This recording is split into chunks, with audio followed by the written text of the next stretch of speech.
ত্রিপুরার জনজাতিদের উন্নয়নের লক্ষ্যে কিভাবে আমাদের প্রধানমন্ত্রীজি কাজ করছেন। প্রধানমন্ত্রীজি কিছুদিন আগে আপনারা দেখেছেন যে আস্তাবল মাঠে, যেটা বিবেকানন্দ ময়দান, সেখানে এসে কি বলেছেন যে আমি 10 বছরে আমি যা করেছি কিছুই করিনি। কি করেছেন উনি?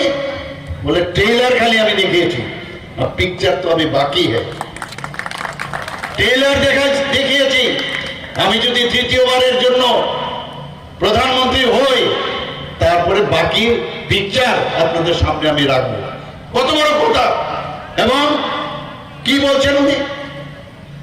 উনি গ্যারান্টির কথা বলছেন। আমরা সত্যি এক এক সময় অবাক লাগে। এই কমিউনিস্ট এবং কংগ্রেসের যাদের হাতে এখনো রক্তর দাগ এখনো শুকোয়নি, ওরা দুজন এখন হাত মিলিয়েছে। আমরা বিধানসভার 2023-এর ইলেকশন আমরা দেখেছি, একজন আরেকজনকে আমরা দেখতাম ওদের সময়ে খুন, সন্ত্রাস, নির্যাতন, নারী নির্যাতন থেকে বাদ নেই কিছু, অগ্নিসংযোগ। সেই জায়গা থেকে তখন 2018-তে মাননীয় প্রধানমন্ত্রীজি এই দুঃশাসন এবং কুশাসনের শাসন থেকে আমাদের মুক্তি দিল। তারপরে ডেভেলপমেন্ট, উন্নয়ন কাকে বলে সেটা আমরা দেখতে পেলাম। আমি নিশ্চিত যে আগামী দিন যেটা মাননীয় প্রধানমন্ত্রীজি বলছেন যে সবকা সাথ সবকা বিকাশ, বিশ্বাস আর প্রয়াস, সেই কাজটা হবে। ওনারা এখন কি বলছেন? এখন কি বলছেন? বলছেন যে না, এখন সময়ের কারণে আমরা একজনের হাতে আরেকজনের হাত মিলিয়েছি। Need of the hour. আগে বুর্জুয়া বলতো, সিপিএম কংগ্রেসকে বুর্জুয়া বলতো, বুর্জুয়াদের সাথে হাত মিলিয়েছে।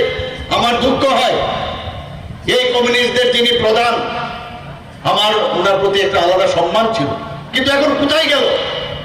এই যে এদের ইন্ডিয়া জোট, ইন্ডিয়ার এত আর নেই, এখন ইন্ডি জোট হয়ে গেছে।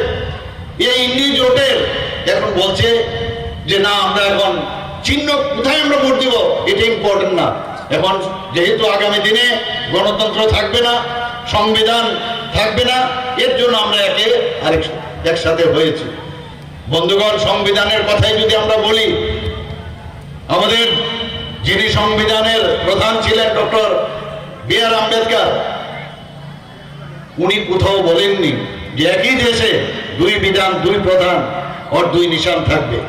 তাহলে মাননীয় প্রধানমন্ত্রীজি 370 ধারা যখন বিলোপ করলো, তো উনি তো সংবিধান বাঁচিয়েছেন, কোথায় সংবিধান নষ্ট হবে?